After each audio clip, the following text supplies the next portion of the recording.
तर नमस्कार शेतकरी मित्रांनो, स्वागत आहे तुमचं मी यूट्यूब चॅनलमध्ये. तर शेतकरी मित्रांनो, जे आहे उद्या दिनांक आहे 15 जून. तर राज्यामध्ये आपलं जे आहे सध्या वातावरणामध्ये थोडाफार बदल या ठिकाणी पाहायला मिळत आहे.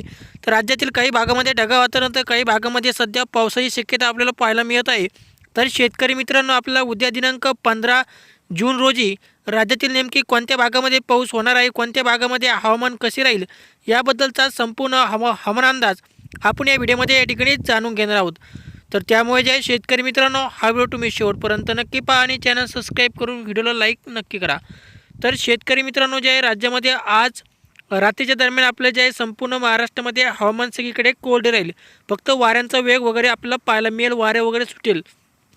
तसेच आता उद्या दिनांक आहे 15 जून. तर उद्या 15 जून रोजी जे आपलं शेतकरी मित्रांनो, उद्या सकाळी सकाळी जर वातावरण पाहायचं म्हटलं तर उत्तर महाराष्ट्रातील नाशिकच्या परिसरामध्ये आपलं जे आहे थोडाफार रिमझिम पाऊस पाहायला मिळेल.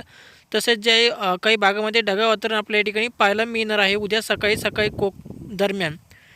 त्यानंतर जे आपलं उद्या दुपारपर्यंत राज्यामधील असेच वातावरण आपल्या दुपारनंतर राज्यातील काही भागामध्ये आपलं जे पावसाला या ठिकाणी सुरुवात होईल.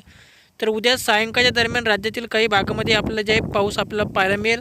तर हा पाऊस आपल्याला नेमकी जे आहे कोणत्या भागामध्ये पडणार आहे, तर उद्या जे आहे सायंकाळपासून ते रात्रीच्या दरम्यान नागपूरच्या परिसरामध्ये चंद्रपूर, भंडारा, गडचिरोली आणि वाशिम आणि या परिसरामध्ये आपलं जे आहे उद्याच्या दरम्यान थोडाफार हलका ते रिमझिम पावसाची शक्यता या ठिकाणी पाहायला मिळणार आहे. तसेच पुण्याचा परिसर, सातारा, सांगली, कोल्हापूर, रत्नागिरी या कोकणपट्टीमध्ये सुद्धा आपल्या जे उद्या सायंकाळच्या दरम्यान रिमझिम पावसाची शक्यता या ठिकाणी पाहायला मिळणार आहे. तर म्हणजे जे आहे शेतकरी मित्रांनो, उद्याच्या दरम्यान राज्यामध्ये कुठेही आपल्याला जे आहे जोरदार ते मुसळधार पाऊस कोणत्याही भागामध्ये कुठेही आपल्याला या ठिकाणी पाहायला मिळत नाही. तर उद्याच्या दरम्यान फक्त जे आहे काही तुरळक ठिकाणी हलका ते रिमझिम पाऊस आपल्या विदर्भातील काही भागामध्ये आणि कोकणपट्टीमधील काही भागामध्ये या ठिकाणी पाहायला मिळणार आहे. अन्यथा जे आहे सगळीकडे हवामान पूर्णपणे या ठिकाणी कोरडे पाहायला मिळेल. फक्त काही भागामध्ये वारे वगैरे सुटतील, काही भागामध्ये ढगाळ वातावरण राहील. तर उद्याच्या दरम्यान तर शेतकरी मित्रांनो, जे आहे राज्यामध्ये आता नेमकी पाऊस कधी येणार हा प्रश्न बऱ्याचशा शेतकऱ्यांना पडलेला आहे. कारण की बऱ्याचशा भागामध्ये अजून शेतकऱ्यांची पेरणी सकट झालेली नाही. तर शेतकरी मित्रांनो, जे आता आपल्याला 15 तारखेला सध्या उद्याच्या दरम्यान काय हवामान पाऊस काय आपल्याला कुठेही जास्त मोठा पाहायला मिळणार नाही. तर 16 तारखेला दरम्यान आपल्याला जर पाहायचं म्हटलं तर 16 तारखेला सुद्धा आपलं जे आहे नागपूरच्या परिसरामध्ये पाऊस होणार आहे. आणि 16 तारखेलासुद्धा राज्यामध्ये पावसाचे वातावरण काही दिसत नाही. तर 17 तारखेला जे आहे शेतकरी मित्रांनो, 17 तारखेलासुद्धा नागपूरच्या परिसरामध्ये वाशिम, चंद्रपूर त्याच भागामध्ये पाऊस आपल्याला पाहायला मिळत आहे. तर 18 तारखेला जे आहे राज्यामध्ये जर पाहायचं म्हणलं तर 18 तारखेला जे आहे शेतकरी मित्रांनो, विदर्भातील अकोल्याच्या परिसरामध्ये नागपूरच्या परिसरामध्ये पाऊस या ठिकाणी पाहायला मिळेल. आणि 19 तारखेलासुद्धा त्याच भागामध्ये या ठिकाणी पाऊस पाहायला मिळेल. विदर्भातील जिल्ह्यामध्ये अकोला, अमरावतीच्या परिसरामध्ये, वाशिमच्या परिसरामध्ये आणि त्याच भागामध्ये आपलं जे आहे पाऊस आपल्याला पाहायला मिळणार आहे. तर शेतकरी मित्रांनो, जे आहे राज्यामध्ये आपलं जे आहे 20 तारखेपर्यंत राज्यामधील जे वातावरण आहे हिंगोलीच्या परिसरामध्ये आणि नांदेडच्या परिसरामध्ये 20 तारखेला या ठिकाणी पावसाची शक्यता आपल्याला पाहायला मिळणार आहे. तर शेतकरी मित्रांनो, जे आहे राज्यामध्ये जर आता 20 तारखेपर्यंत म्हणजे 20 जूनपर्यंत राज्यामध्ये फक्त जे आहे विदर्भातील जिल्ह्यामध्येच पाऊस जास्त पडणार आहे. त्याच भागामध्ये पाऊस राहील. इतर सगळीकडे हवामान कोरडे राहील. फक्त वारे वगैरे सुटील, ढगाळ वातावरण राहील. शेतकऱ्यांना वाटेल आता पाऊस येतो काय, पण पाऊस फक्त जे आहे शेतकरी मित्रांनो, हा पाऊस फक्त विदर्भातील जिल्ह्यामध्येच आपल्याला पाहायला मिळणार आहे. विदर्भातील नागपूर, चंद्रपूर, गडचिरोली, भंडारा आणि गोंदिया या परिसरामध्येच आपलं जे आहे शेतकरी मित्रांनो 20 तारखेपर्यंत त्याच भागामध्ये या ठिकाणी पाऊस पाहायला मिळेल.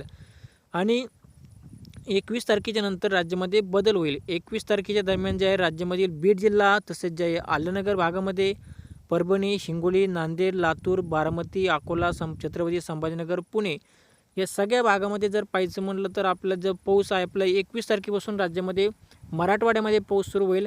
आलनगर जिल्ह्यामध्ये सुद्धा आपलं जे 21 तारखेला पाऊस पडेल. बीड जिल्ह्यामध्ये सुद्धा पडणार आहे. 21 तारखेपासून राज्यामध्ये आपलं जे पावसाचे वातावरण या ठिकाणी पाहायला मिळणार आहे. तर शेतकरी मित्रांनो, जे 21 तारखेला 22 तारखेला जे राज्यामध्ये चांगला पाऊस पडणार आहे. जे शेतकरी सध्या वाट पाहत होते पाऊस कधी येणार, पाऊस कधी येणार. तर शेतकरी मित्रांनो, जे आहे राज्यामध्ये 21 तारखेपासून ते 30 तारखेपर्यंत राज्यामध्ये जवळजवळ सगळ्या जिल्ह्यामध्ये शेतकऱ्यांच्या पेरण्या होणार आहे. तर पेरणीयोग्य पाऊस आपलं जे आहे, जे बीड जिल्ह्यामध्ये शेतकरी आहे, परभणी, हिंगोली, नांदेड, जालना, छत्रपती संभाजीनगर, आलनगर जिल्ह्यामध्ये शेतकरी आहे. तर शेतकरी मित्रांनो, जे आहे तुमच्यासाठी ही एक मोठी आणि आनंदाची बातमी आहे. कारण की राज्यामध्ये 21 तारखेपासून ते 30 तारखेदरम्यान चांगला पाऊस पडणार आहे. पेरणीयोग्य पाऊस पडणार आहे. जोरदार पाऊस पडणार आहे शेतकरी मित्रांनो. 21 तारखेपासून तुम्ही या ठिकाणी पाहू शकता की वातावरणामध्ये जो बदल या ठिकाणी आपल्याला पाहायला मिळत आहे 21 तारखेपासून. 21, 22, 23, 24 तारखे म्हणजे 30 तारखेपर्यंत राज्यामध्ये चांगला पाऊस पडेल. परंतु 21, 22, 23 या 3 दिवसामध्ये जे आहे राज्यामध्ये चांगला पाऊस पडेल. 21 तारखेपासून ते 25 तारखेदरम्यान राज्यामध्ये चांगला जोरदार ते मुसळधार पावसाची शक्यता आपल्याला जे आहे पाहायला मिळेल मराठवाड्यामध्ये. तसेच आल्यानगरच्या परिसरामध्ये या ठिकाणी चांगला पाऊस आपल्याला या ठिकाणी पाहायला मिळणार आहे. तर शेतकरी मित्रांनो जे आहे नांदेडचं जरा जसं परभणी झालं, माजलगाव, गेवराई, लातूर, बार्शी, सोलापूर, आल्यानगर भाग, छत्रपती संभाजीनगर या परिसरामध्ये जे आहे शेतकरी मित्रांनो राज्यामध्ये 21 तारखेपासून वातावरणामध्ये बदल होणार आहे. 21 तारखेला राज्यामध्ये आल्यानगरच्या परिसरामध्ये पाऊस होणार आहे. बीड जिल्ह्यामध्ये सुद्धा पाऊस होणार आहे. म्हणजे सगळीकडे या ठिकाणी आपल्याला 21 तारखेपासून ते 25 तारखेदरम्यान जवळजवळ 80 ते 90% शेतकऱ्यांच्या पेरण्या होतील. सगळीकडे पाऊस आपल्याला चांगला पाहायला मिळेल. आता फक्त जे आहे 20 तारखेपर्यंत जो पाऊस पडणार आहे हा पाऊस फक्त विदर्भातील जिल्ह्यामध्ये राहणार आहे. विदर्भातील जिल्ह्यामध्येच राहील आणि इतर सगळीकडे फक्त वारं सुटेल, ढगाळ वातावरण राहील. परंतु शेतकरी मित्रांनो जवळजवळ आता 20 तारखेपर्यंत तुम्ही पावसाची वाट पाहू नका, कारण की 20 तारखेपर्यंत जे आहे फक्त विदर्भातील जिल्ह्यामध्येच पाऊस पडणार आहे. तो फक्त 18, 19, 20 तारखेदरम्यान नागपूरच्या परिसरामध्ये, चंद्रपूरच्या परिसरामध्ये, वाशिमच्या परिसरामध्ये या परिसरामध्येच आपल्याला जो पाऊस आहे तो पाहायला मिळेल. 21 तारखेपासून बीड जिल्हा झालं, छत्रपती संभाजीनगर, जालना, आल्यानगर, लातूर, सोलापूर या सगळ्या भागामध्ये, नाशिकच्या परिसरामध्ये सुद्धा आपल्याला जे आहे पावसाची शक्यता आपल्याला या ठिकाणी पाहायला मिळेल 21 तारखेच्या नंतर. 21 तारखेपासून जे आहे राज्यामध्ये नाशिक जिल्ह्यामध्ये सुद्धा पाऊस पडणार आहे. खांद्याच्या परिसरामध्ये सुद्धा शेतकरी मित्रांनो पाऊस पडणार आहे 22 तारखेला.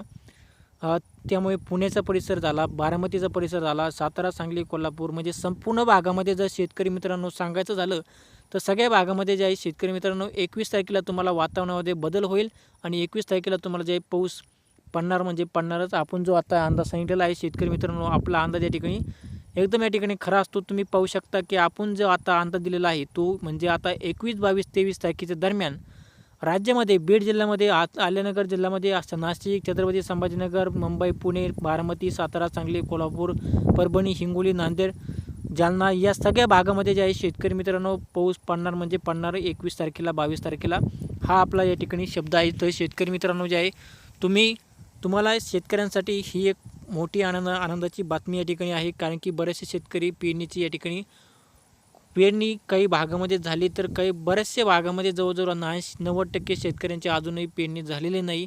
तर त्यांची पेरणी जी आहे 21 ते 25 तारखेच्या दरम्यान होणार आहे. तर हा अंदाज या ठिकाणी सर्व शेतकऱ्यांनी लक्षात घ्या. आणि शेतकरी मित्रांनो तुम्ही जे आहे तुमच्या भागामध्ये आपण जसं सांगितलेलं आहे तसंच वातावरण आहे की अजून काही शेतकऱ्यांना काही प्रश्न असतील तर खाली कमेंट करून नक्की विचारा. धन्यवाद.